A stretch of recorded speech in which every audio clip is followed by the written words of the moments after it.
mo kí gbogbo wa pé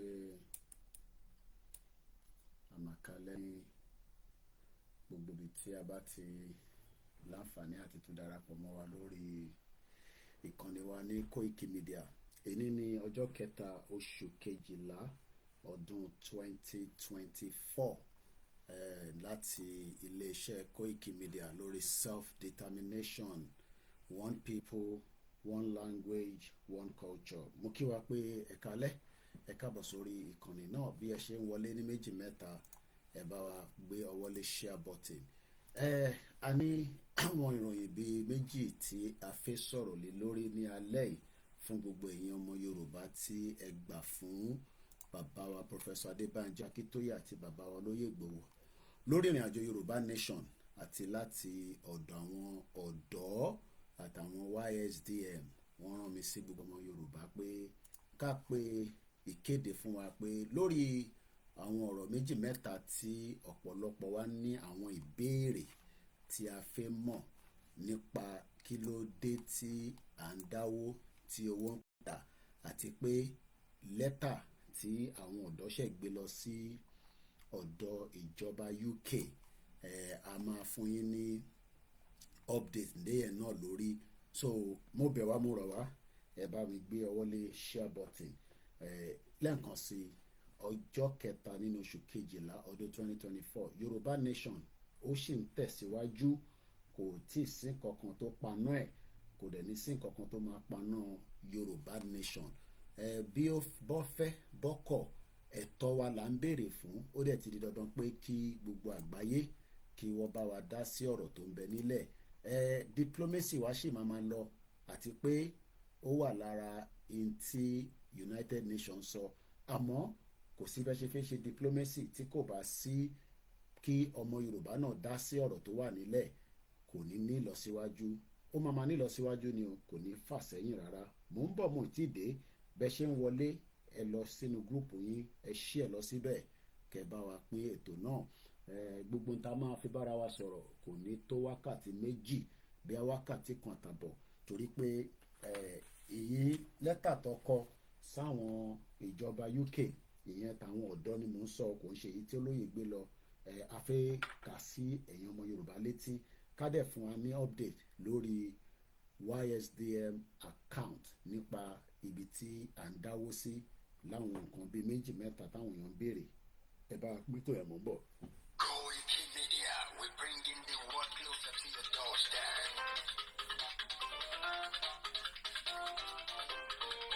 Koikimedia, Koikimedia,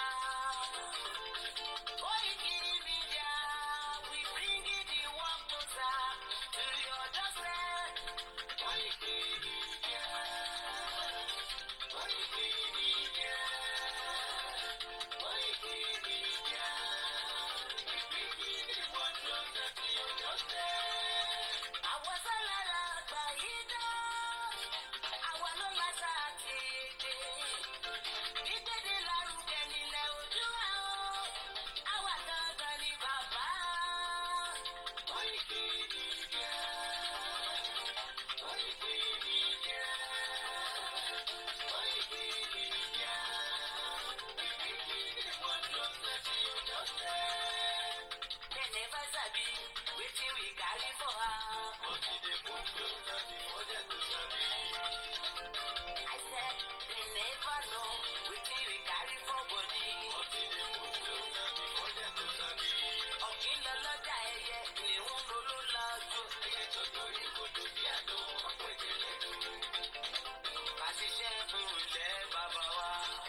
Ká lè bójú lúwàgà. Ọdún lúwà kó bá lè gbé wá.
Koikimedia, àwọn ni bàbá.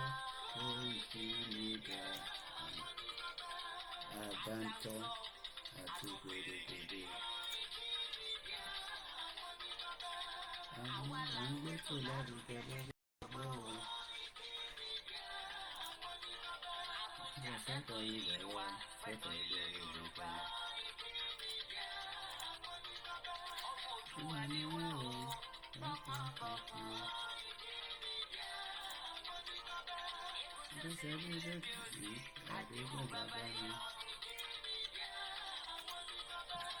We bring it one closer to your doorstep. Afẹ́fẹ́ tó ń fẹ́ òwò tó ń kan jòkó lára ni. Wèrègèdè fún wọn tó. Àwọn abẹ́ ẹ̀gbọ́n àwọn ní bàbá o.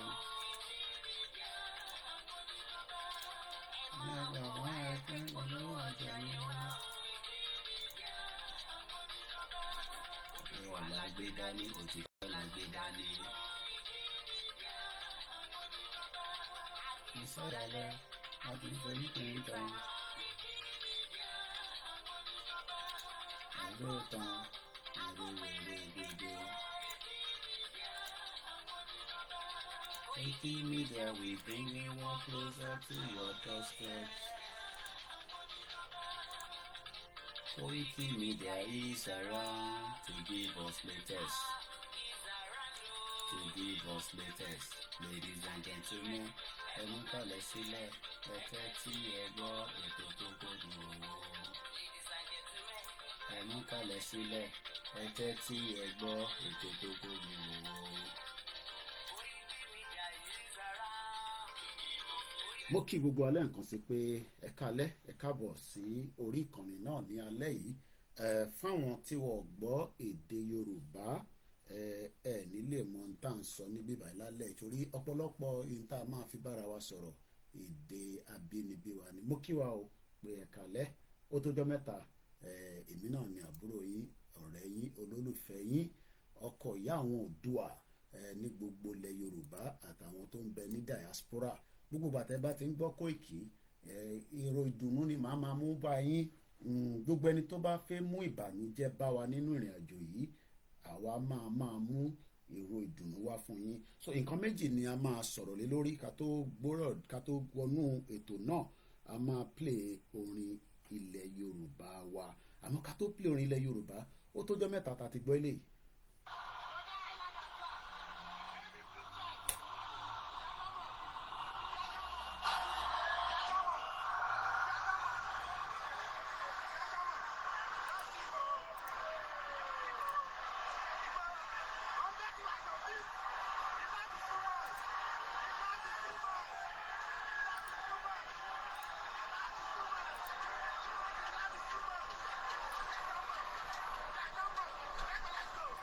Ẹ jẹ́ ká tún gbọ́ lẹ́ẹ̀kan sí i. Eléyìí ni ìgbà tá lọ sékìtì. Mo tún pàdé kan tí olóyè fi ránṣẹ́ sí mi lálẹ́ àná. Ìyẹn ni tìgbà tá lọ sí Àkúrẹ́. Ìyẹn èrò náà kì kẹ̀kẹ́. Ẹ jẹ́ ká gbọ́ lẹ́ẹ̀kan sí i. Àwa play orin àsíá wa. Àwa máa wọnú ètò náà lọ ní méjì mẹ́ta.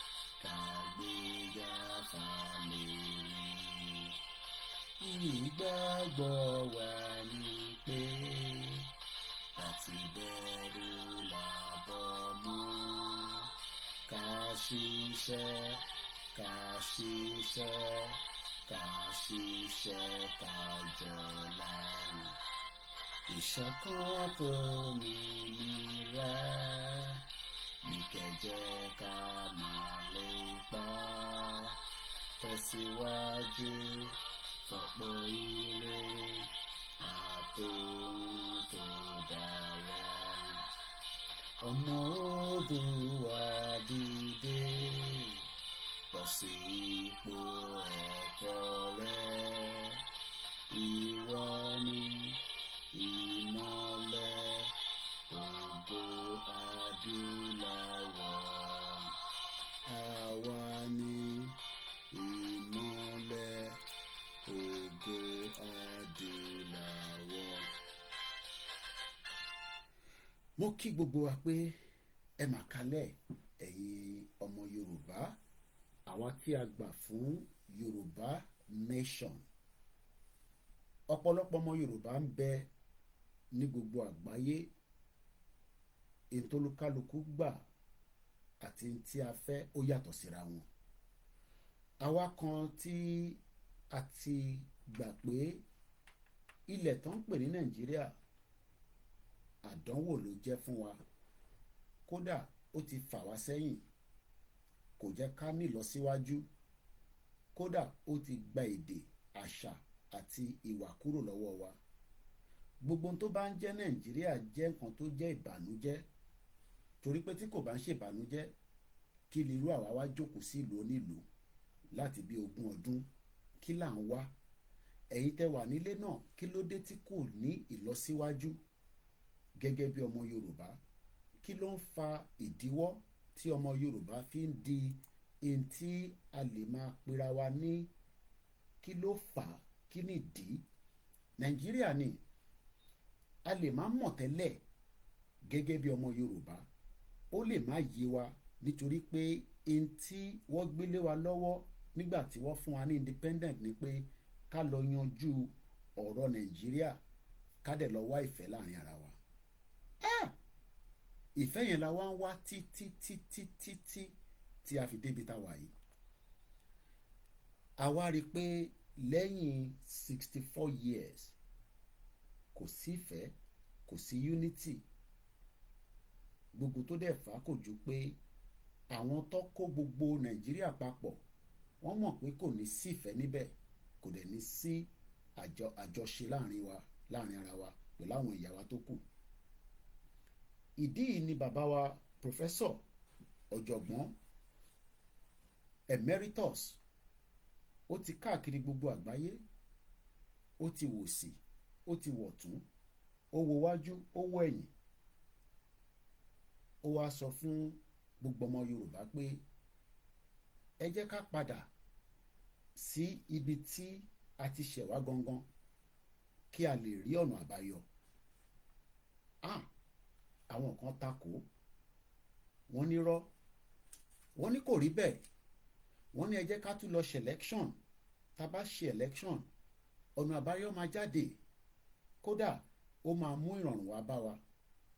Wọ́n ò máa gbọ́ sí bàbá lẹ́nu, ìyẹn bàbá wa Professor Adébánjí Akíntóyè. Bàbá pariwo títí, bàbá ní ẹ̀yin ọmọ mi, òun ti wọnú Nàìjíríà, òun ti wo gbogbo tó ń bẹ nínú ẹ̀, kò sí àṣeyọrí nínú bẹ̀. Bàbá sọ tiẹ̀. Arákùnrin kan náà tún tayọ, ó ní wọ́n wọnú ilé pa wá, wọ́n yọ wá ní 2 mẹ́ta. Tó bá wọlé, wá mú àgbàlagbà tó ti wọ menopause, wá kì mọ́lẹ̀ láàrin inú igbó, wá bá sùn. Tó bá tẹ̀ wá bá sùn, a lè tọ́jú ìyá yẹn, kódà a lè gbé lọ sí ìlú òyìnbó kó kọ̀ fi refresh torí gbogbo tó ṣẹlẹ̀ sí, àmọ́ wá tún pa sínú igbó. Àwọn tó jẹ́ baálé wọn wá mú àdá sọ̀ǹdá, wá fi gé wọn lọ́wọ́. Á di pé ọwọ́ méjèèjì kò ṣe gbọ́wọ́ lọ sẹ́nu mọ́. Eléyìí wá ń lọ bẹ́ẹ̀ arákùnrin wa dìde, ó ní lórí ilẹ̀ wa tí a fún yín ní àyè kẹ́ máa gbé, kẹ́ máa sùn, kẹ́ máa jí, ẹ lè máa ṣe léyìí, a fàyè gbà yín. Àwọn aráabí yìí ní ta lòun kó gbẹnu sàn. Ó nírọ́ o, ó ní tẹ́ bá ti ń ṣe tẹ́lẹ̀ ẹ ní lè ṣe lè mọ́ lórí ilẹ̀ wa. Arákùnrin má dìde, ó dìde tán, gbogbo ọmọ Yorùbá tó yẹ kó fọwọ́ kún ṣe ni wọ́n fì sẹ́yìn. Wọ́n ní kò ṣeé ṣe nínú Nàìjíríà tó ń ṣe yìí, kó o lè dán wo. Ó ní wọ́n ní kò sí tó ń bọ̀ lókè tílé ọ̀gbà, ìbáwá lánilẹ̀ àbá wọn jà, a kàn sọ fún wọn pé lórí ilẹ̀ wa èyí tó bá máa gbé pẹ̀lú wa ẹ má gbé nínú igbó, ẹ gbé láàrin ìlú ká lè mọ̀ pé lóòótọ́ lẹ̀ ń gbé pẹ̀lú wa. Wọ́n máa ń jẹ́ àwọn èèyàn gbé, wàá gbowó ńláńláńláńlá. Àwa wo gómìnà, àwa àwọn tó jẹ́ kí wọ́n jẹ́ ẹni tí ó yẹ kó darí wa, ṣe ni gbogbo wọn fì sẹ́yìn. Arákùnrin àkọ́kọ́ òun ni a mọ̀ sí bàbá wa Pòfẹ́sọ̀ Adébánjí. Arákùnrin ẹlẹ́kejì òun ni olóyè ọmọ Adéyẹmọ Ìgbòho. Ìrìnàjò Yorùbá Nation wa bẹ̀rẹ̀, ó ń lọ díẹ̀díẹ̀, à ń tó gẹ́gẹ́ bí làákàyè tí Elédùmarè fún ọmọ Yorùbá.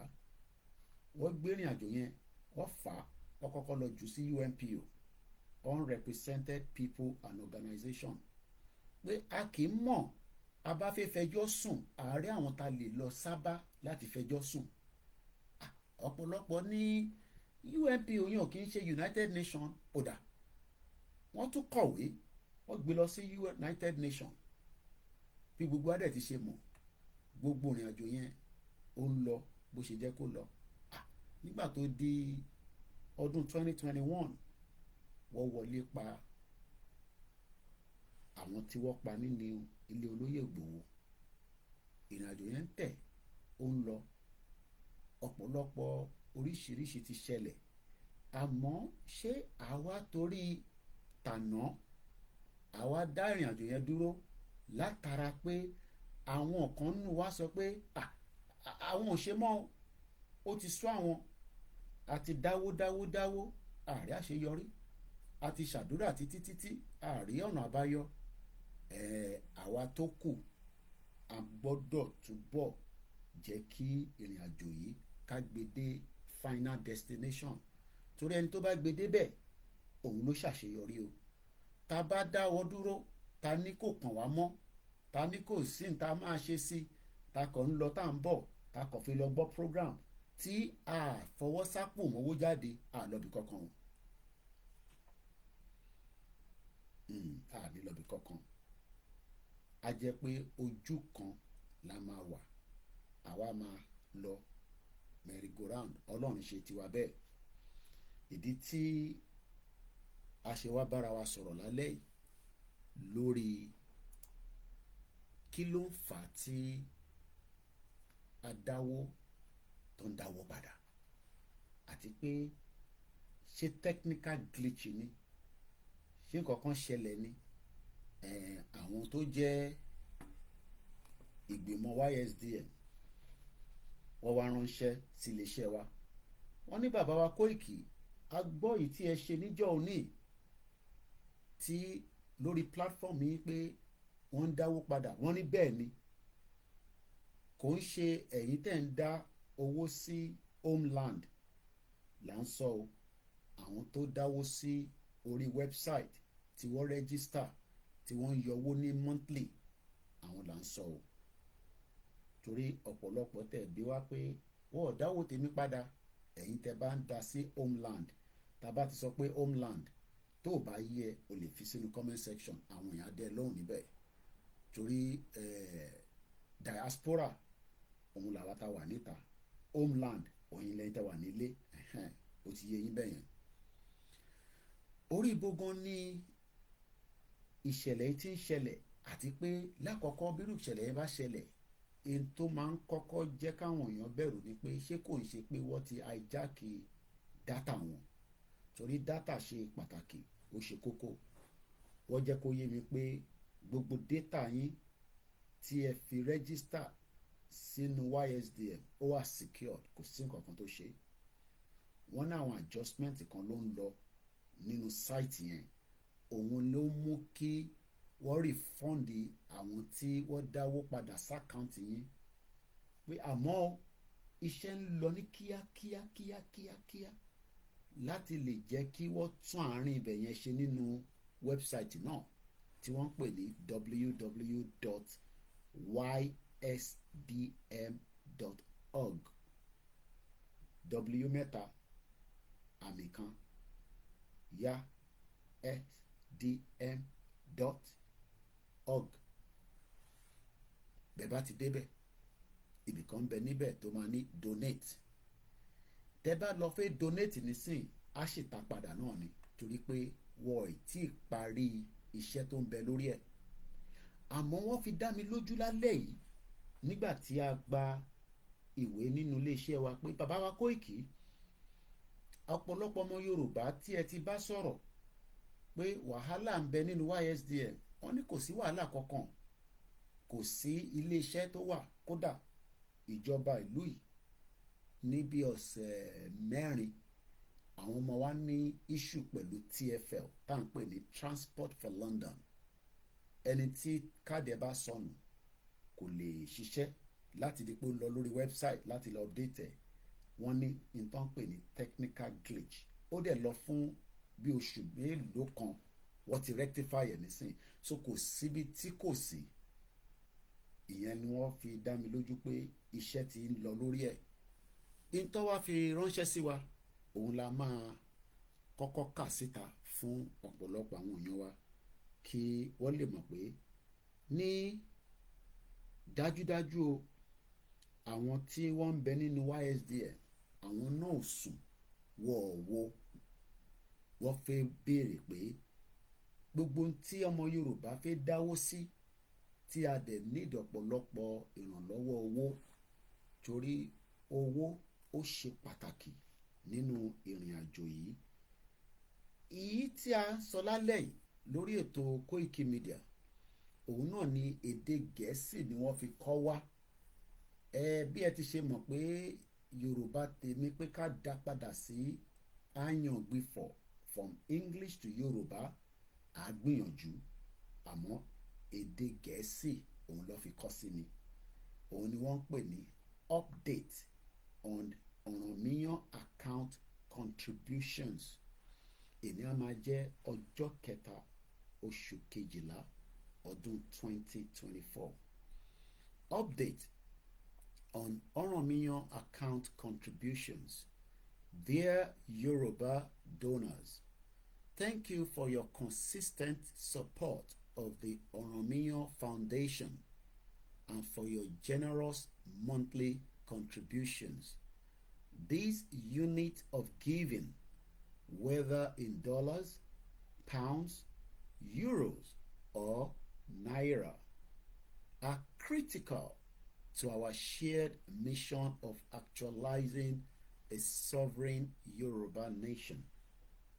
Your contributions help fund our publicity efforts, welfare initiatives, and the many expenses necessary to keep our movement strong.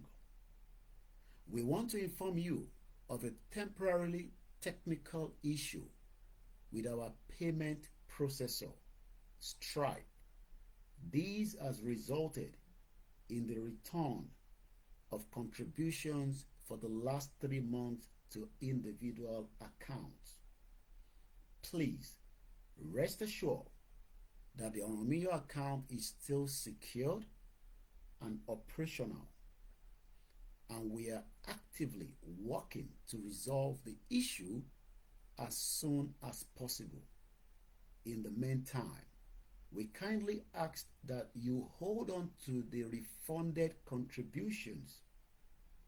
Once the technical issues are resolved, we will notify you so that these funds can be redirected to the Oranmiyan account, ensuring our work continues without interruption.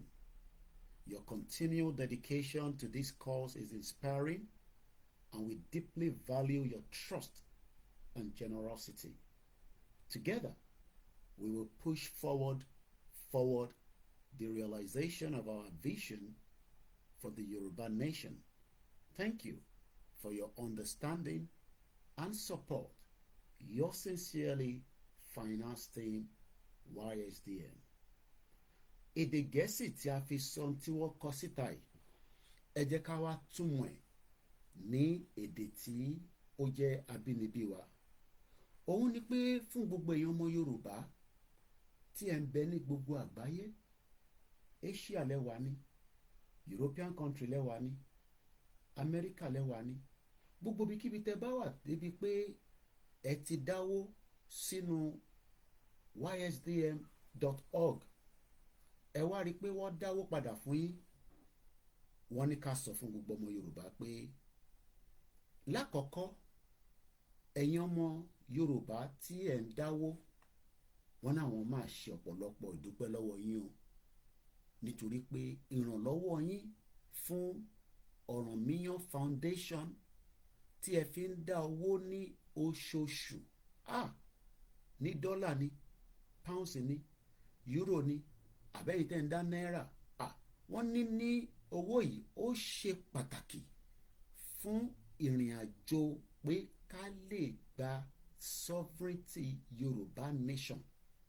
Pé tí kò bá sí owó níbẹ̀, publicity òun ló wọ́n jù ní gbogbo àgbáyé, welfare ó ṣe pàtàkì. Tí kò bá wá sí owó, báwo la ṣe fẹ́ ṣe àwọn nǹkan tí a fẹ́ ṣe ní ọ̀pọ̀lọpọ̀? Kódà a máa print nǹkan kan ni, a máa rìn láti bíbá síbì kan ni, a máa rán àwọn èèyàn ṣẹ́ pé kó bá wa lọ bá àwọn nǹkan kan sọ̀rọ̀ ní. Gbogbo ilé ó máa ní ìwúlò owó púpọ̀. Wọ́n wá jẹ́ kó yé wa pé o, gbogbo àwọn in tí wọ́n fowó ṣe yìí, òun ló máa ń jẹ́ kí ìrìn àjò yìí kó ní òkódùn, kó le dáadáa, kó dúró ṣánpọ́nṣánpọ́n, kí a lè fi rí ọ̀nà lọ.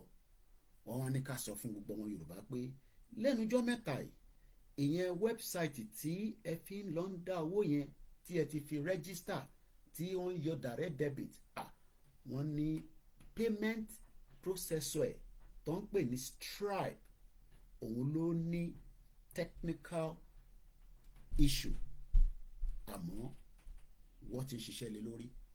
Wọ́n náà ló jẹ́ kí wọ́n dá owó padà fún ẹ̀yin tí ẹ ti dáwó síbẹ̀ títí di bí oṣù mẹ́ta sẹ́yìn. Wọ́n wá ní ká sọ fún gbogbo ọmọ Yorùbá o pé Ọ̀rànmíyàn àkáǹtì yẹn ó sì dúró, ó dẹ̀ wà secure, kò sí nǹkan kan tó ṣe. Àwọn dẹ̀ ń ṣiṣẹ́ lórí láti lè yanjú aáwọ̀ tó ń bẹ nínú Stripe yẹn lórí website yẹn, kọ́ Stripe yẹn ló ń gba owó tí wọ́n fi ń san owó sọ́dọ̀ tí wọ́n tó fi ń yọ owó lọ́dọ̀ tí yín. Ìyẹn ni issue tí wọ́n ń resolve. Wọ́n wá ní ká sọ fún yín pé tí owó tí wọ́n dá padà yẹn, ẹ̀yin má nà, ẹ̀yin ò bá tọ́jú owó yẹn pé àníyàn pé ti dá owó yẹn ti wà tẹ́lẹ̀, ẹ wá jẹ́ kí owó yẹn kọ́, ẹ má tún tọwọ́ bọ̀. Nígbà tí àwọn bá ti yanjú aáwọ̀ tó ń bẹ láàrin àkáǹtì yẹn lórí website, ìyẹn www.ysdm.org, pé láìpẹ́ láì jìnnà àwọn á kàn sí gbogbo ọmọ Yorùbá, ẹ wá lè dá owó yẹn padà. Gbogbo direct debit yín á lè wá máa lọ bó ṣe jẹ́ kó lọ. Wọ́n ní ká jẹ́ kí gbogbo ọmọ Yorùbá mọ̀ pé owó dídá yìí, òun gangan ni ó ń gbé ìrìn àjò yìí dúró, ó dẹ̀ ṣe pàtàkì. Wọ́n wá ní ká dúpẹ́ lọ́wọ́ yín, torí pé ẹni tó dá $1, ẹni tó dá €5, ẹni tó dá £20, ìkan náà ni gbogbo yín o, torí pé tẹ́ ẹ̀ bá dá, a máa fa ìrìn àjò yìí sẹ́yìn, kò ní jẹ́ ká lọ síwájú púpọ̀. Wọ́n wá jẹ́ ká sọ fún gbogbo wa pé àgbọ́wọ́ kájọ fọwọ́ papọ̀, òun la máa fi ti ìrìn àjò yìí síwájú, nítorí pé a ti fẹ́ gba Yorùbá nation wa, ó máa wá sí ìmúṣẹ lágbára Elédùmarè. Wọ́n ní ká dúpẹ́ lọ́wọ́ gbogbo yín gan fún ìrànlọ́wọ́ fún ìrìn àjò yìí, níbi tó dé àti níbi tó ń lọ. láti ọ̀dọ̀ àwọn finance team YSDM. Eléyìí wá láti iléeṣẹ́ wa tá à ń pè ní Koikimedia, bringing the world closer to your doorstep. Ọjọ́ kẹta oṣù kejìlá ọdún 2024. As I've explained in that particular update, that is the first part of the program. The second part will be the letter that the youth segment of the Yoruba nation sent out again to the British government. And I'll tell you those that were copied in that particular one. So I say thank you so much to everyone once again for listening to the update from the Oranmiyan account contribution. If you have any question and you are not sure of what I have been saying, or you don't even know the website again, you can still visit the website, but you will not be able to send your donation. Kò ń ṣe ẹni tó fi send owó sí the homeland account. Tẹ́ bá fi send owó sí the homeland account, kò sí media kankan tí kò ní account details yẹn lọ́wọ́. Bọ́bá wa náà wọ̀n ni ẹ try kẹ́ kàn sí àwa fún yín ní èyí tó jẹ́ ti homeland.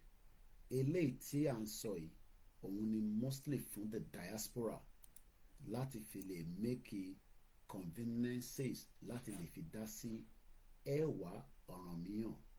Gbogbo wa náà la ti ń dúpẹ́ pé àwọn ìyá wa kejì wọ́n ń tẹ̀síwájú. Gbogbo ń ta rí láti bí ọjọ́ 5 kódà bí wọ́n sọ fún wa náà, gbogbo wa mọ̀ pé ọ̀pọ̀lọpọ̀ owó ni wọ́n rí lò.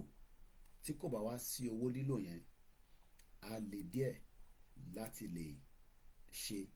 Gbogbo èyí tí ẹ̀ ń béèrè àkáǹtì ti homeland, ẹ gbọ́dọ̀ pè wá lórí àwọn numbers tẹ́ bá ní tó jẹ́ nọ́mbà iléeṣẹ́ wa tí ó ti wà ní public. But fáǹfààní ẹni tí kò ní lọ́wọ́, ẹ mú pen kẹ́kọ̀ọ́ sílẹ̀ +44 74 04 40 5917.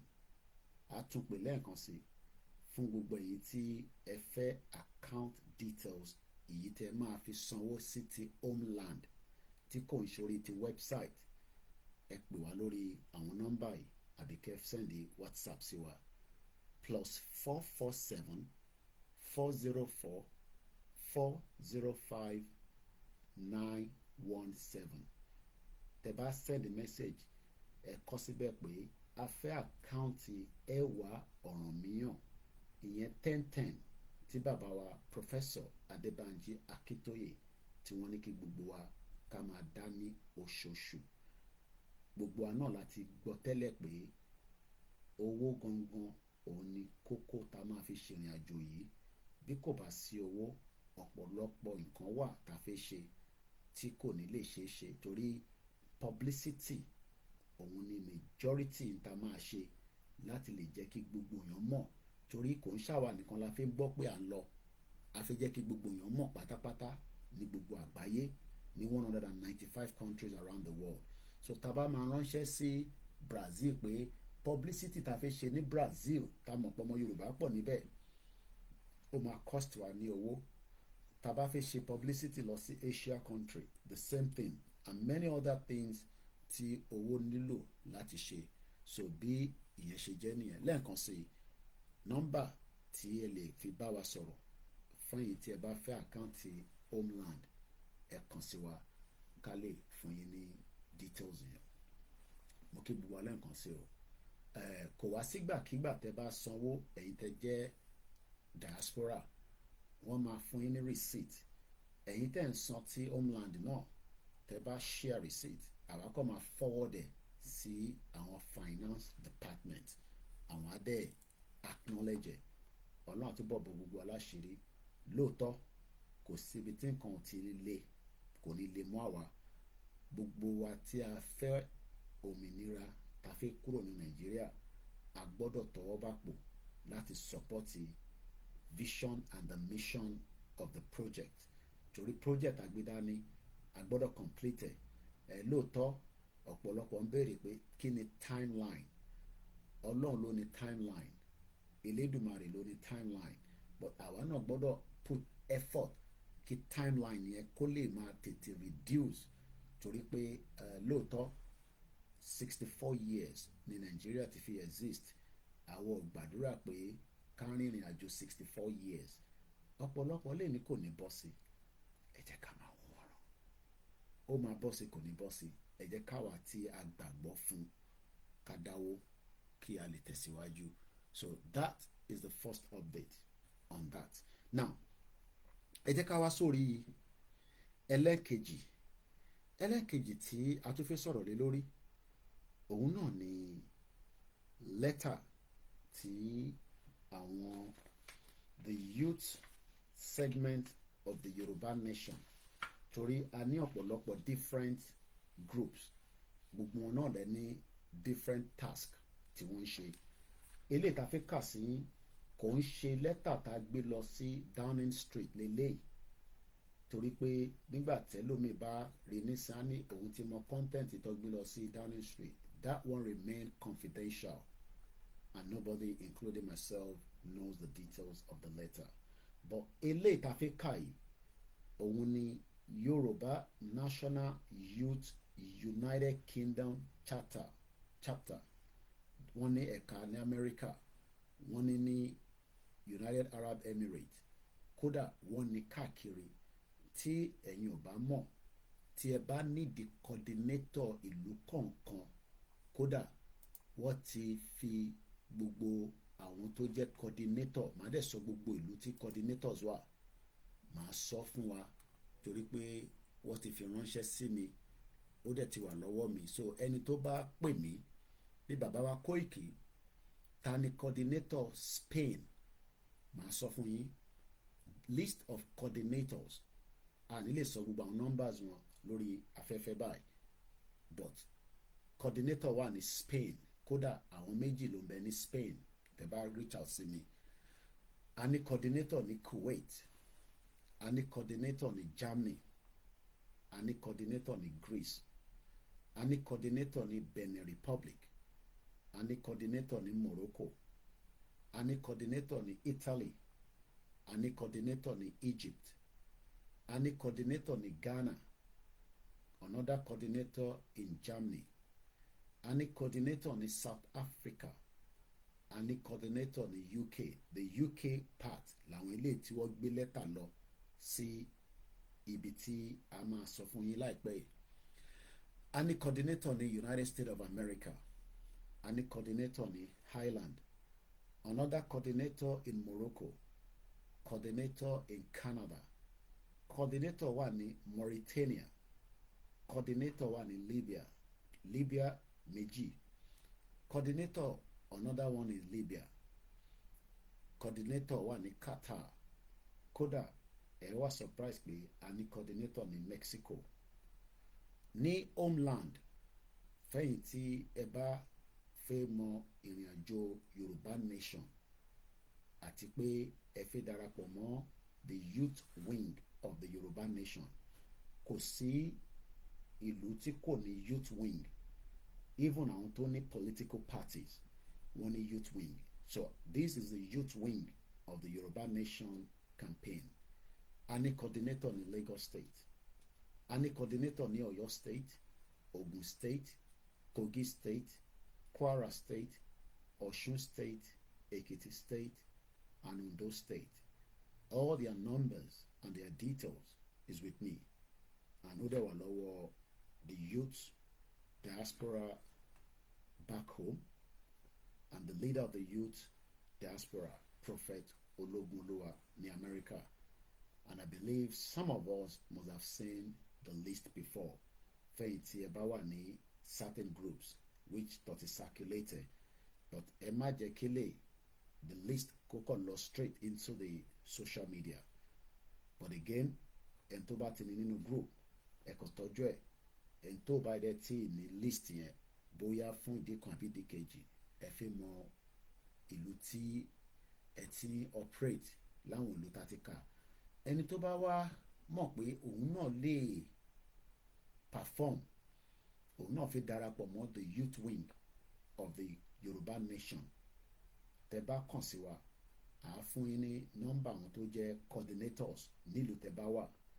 Tó bá dẹ̀ jẹ́ pé ẹ̀yin náà ti gbọ́ ètò yìí, ẹ dẹ̀ mọ̀ pé nílùú tẹ́yin wà, ẹ gbórúkọ ìlú yẹn, ẹ̀yin náà lè ṣe coordinator fún wa. Gbogbo alájọ ní ìrìn àjò yìí kò ń ṣe iṣẹ́ Koikimedia, kò ń ṣe iṣẹ́ Bàbá Akíntóyè, kò ń ṣe iṣẹ́ Olóyè Ìgbòho. Youth wing ní UK chapter lọ gbé lẹ́tà dìde nísìn. Ṣé jẹ́ ká wá ka lẹ́tà náà gẹ́gẹ́ bí wọ́n ti ṣe fi ránṣẹ́ sí iléeṣẹ́ wa tí à ń pè ní Koikimedia. On the 28th of November 2024 ni wọ́n fi àtẹ̀jíṣẹ́ ránṣẹ́ sí èèyàn mẹ́fà ni wọ́n kọ́pì ní àwọn èyí tí mo fi kà yìí. The Lieutenant Honourable Sir Lindsay Holley, Member of Parliament, the Speaker of the House of Commons, London, SW1 Alpha 0 Alpha Alpha, 28th of November 2024. And like I said, few more people were copied after the Speaker. The Prime Minister of His Majesty government was copied. The Deputy Prime Minister of His Majesty government was also copied. The leader of the official opposition was copied. The leader of the Liberal Democrat Party was also copied. The leader of the Scottish National Party was copied as well. And the leader of the Reform UK Party was also copied this particular letter, Timofekai. This is not the letter that Igboho took to number 10 Downing Street. This is the youth wing of the Yoruba nation that now also took a letter to those individuals that I've mentioned.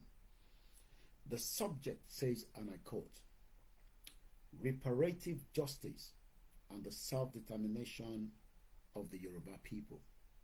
Dear Mr. Speaker, I am writing to bring your esteemed attention several pressing matters concerning the Yoruba people's quest for self-determination and the United Kingdom's historical and ongoing relationship with Nigeria as a dual citizen of Yoruba land and United Kingdom. Reparative justice and self-determination. Firstly, I wish to question what reparative justice means to the Prime Ministers and His Majesty government of the United Kingdom in the context of the Yoruba people's pursuit of self-determination. The UK's role in the creation of Nigeria involved the amalgamation of the diverse ethnic groups, including the Yoruba, often disregarding existing treaty agreement and the consent of the government. This historical backdrop has contributed to the ongoing tensions and calls for self-determination among the Yoruba people. I seek clarification on the government's stance regarding these historical injustice and how it plans to address them. Foreign Secretary's visit to Nigeria. Secondly, I am concerned about the recent visit of the Foreign Secretary to Nigeria, during which he proclaimed that the United Kingdom believes Nigeria can become a leading economy by 2075. This statement appears to overlook the significant political and social challenges facing Nigeria, including those highlighted by the Yoruba Self-Determination Movement, YSDM, under the leadership of Professor Adebanji Akintoye. Notably, The YSDM submitted a petition to the Prime Minister on the 12th of October 2024, stating their demand to exit Nigeria. How does the government reconcile its optimistic projection for Nigeria's future with the legitimate aspiration and the grievances of the Yoruba people? Question mark. Can the Foreign Secretary come to the House and present the white paper or research on which he has based this assessment with a question mark? Or are the orders of his HM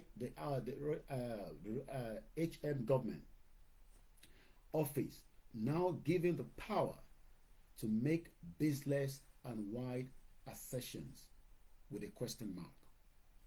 Mental health and welfare of dual nationals. Moreover, the instability, terrorism, and corrupt prevalent in Nigeria have profound impact on the mental health and the welfare of the United Kingdom citizens of Yoruba descent. Many dual nationals residing in the United Kingdom experience significant stress and anxiety due to the situation in Nigeria, which affect their families and communities. What measures is the government taking to support these individuals and addressing the underlying causes of their distress? Benefit of striving Yoruba nation. Lastly, I wish to highlight how a thriving Yoruba nation could benefit the United Kingdom. Supporting the Yoruba quest for self-determination will reduce mass migration pressures, as citizens would have more opportunities within a stable and prosperous homeland. Additionally, it will open avenues for equitable trade and honest dealings, strengthening economic ties between the United Kingdom and potentially flourishing Yoruba nation. Conclusion. In light of these concerns, I respectfully request that you facilitate a dialogue within the House of Commons to address the following questions. Number one, what is the government definition of reparative justice concerning the Yoruba people's historical and ongoing grievances with a question mark? Number two, how does the government plan to engage with the Yoruba self-determination movement and their demands? Question mark. Number three, what is available for the UK citizens affected by the instability in Yoruba land? Question mark. Do we deserve to be listening to on our quest for a self-determination nation and fundamental human rights respected? With a question mark.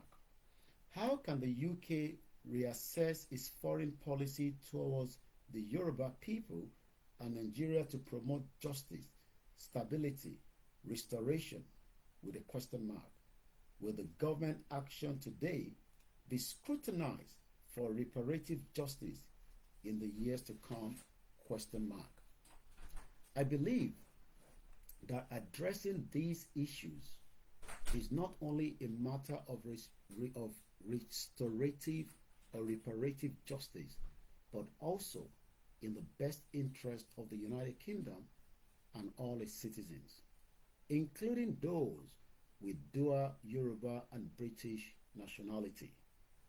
Also, it is an issue of respect for the inalienable right of the Yorubas in the homeland and the diaspora. Suppose the government of His Majesty, the King, will not do the decent thing and use his influence to get the Nigerian government on negotiating table with the different nations trapped in the nightmare called Nigeria, that was negotiation table that was enormously amalgamated by it. In that case, the United Kingdom government should not stand in our way covertly or overtly.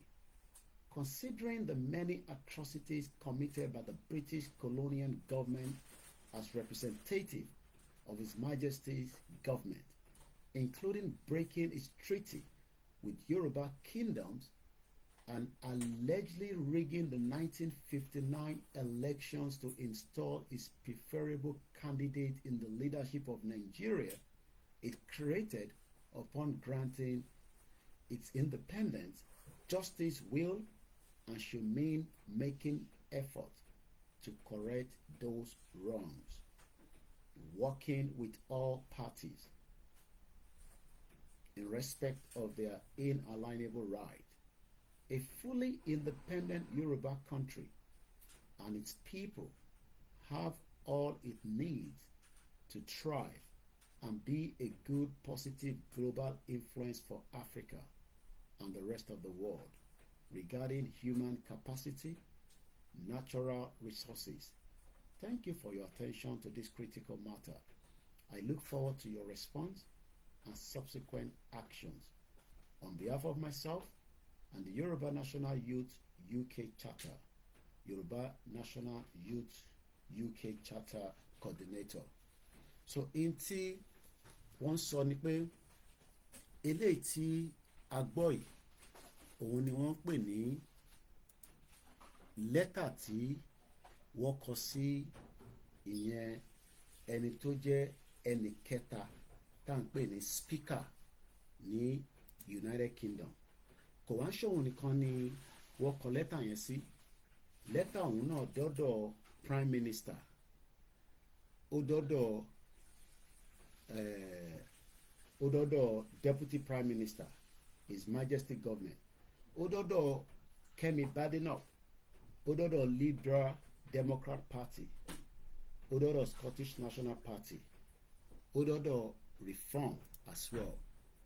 Gbogbo eléyìí òun náà ni a ṣe ń sọ fún ara wa pé gbogbo ibi tó kù sí a máa kà á nígbà tá a bá ń ṣe more analysis ní ìjọ mi. Orí ètò Koikimedia òun náà lè ti gbọ́ eléyìí ọjọ́ kẹta oṣù kejìlá ọdún 2024. Koikimedia, bringing the world closer to your doorstep. Mo kí gbogbo wa pé àníri jù báyìí lọ lórí ètò talẹ́. Ẹ bá wa pín, ẹ jẹ́ kó dé gbogbo tó yẹ kó dé. A tún máa pàdé lọ́jọ́ míì ọjọ́ rí. Mo kí wa pé ó dàárọ̀. Bye for now.